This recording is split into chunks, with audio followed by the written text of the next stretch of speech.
This world is all about branding and marketing. The #1 branders in the universe is the United States. They made the United States seem like it's the best place in the world to be. It's the land of the free, home of the brave. I go there to find and chase my dreams. We have to be able to tell our own stories. Directors, filmmakers, entertainers, it's going to be clearly, and the press, it's going to be your job to redefine how people think about Africa.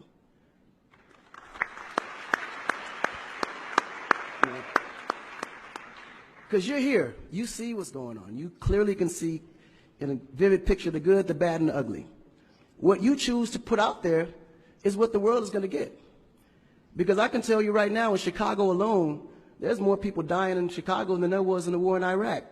But you would never see that. There's a lot of things that's happening in the U.S. that you would never see because they choose to show you what they want you to see for.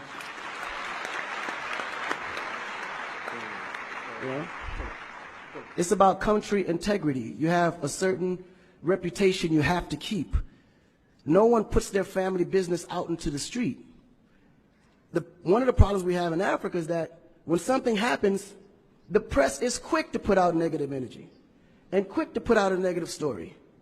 And then that story goes on to internet, and other broadcasting systems take it, and they post it.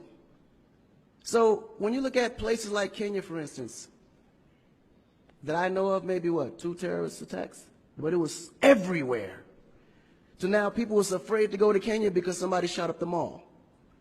But then when you look online, there was over 25,000 attacks in the U.S., but you only knew about maybe 5 or 6.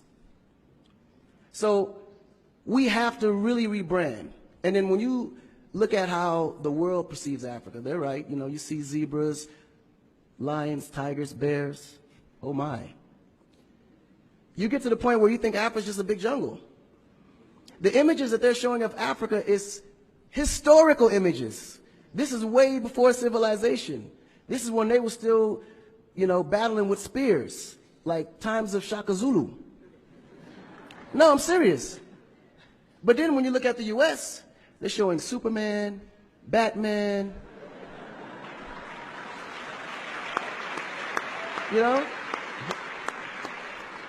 Where is our Superman? Where is our, Shaka Zulu should be a superhero today. Really. So we have to tell our own stories. I mean, even Jesus is white. And you believe it. But it's okay, because how you were framed, if you taught something from the day you were born, and your mother taught you that, your father taught you that, it's real. You never look at your mom and your dad as liars. But their mother and father taught them the same thing, because that's the kind of history that's put out for them to believe. Our history books in the U.S. is all white American history, culture that's been borrowed from other nations. But Africa have to teach the same history of our ancestors, the great things that they have accomplished.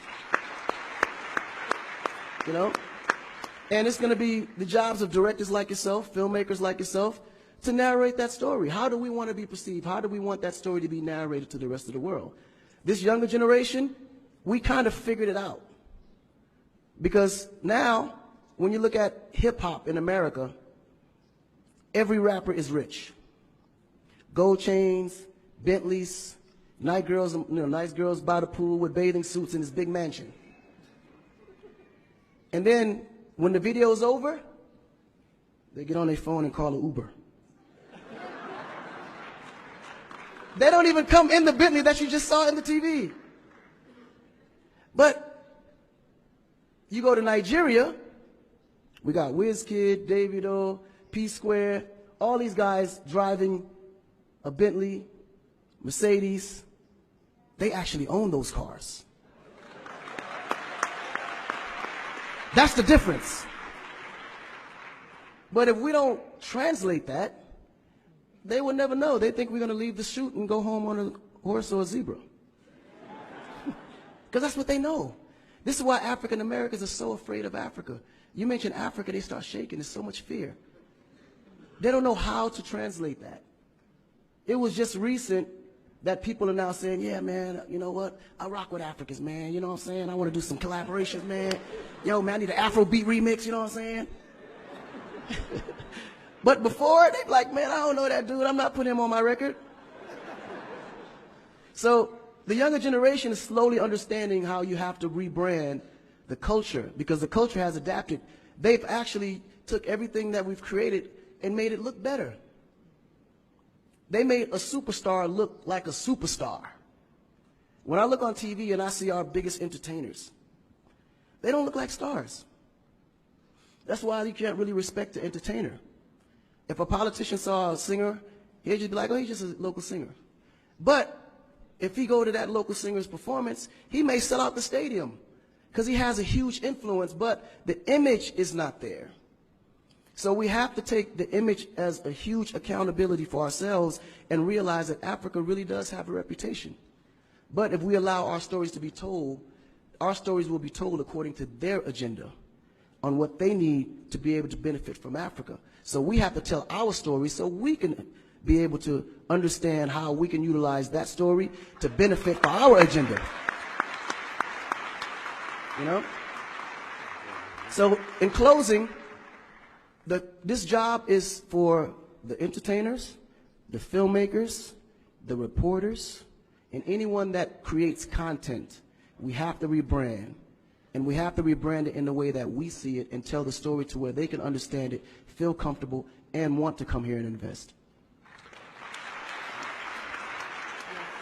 Right?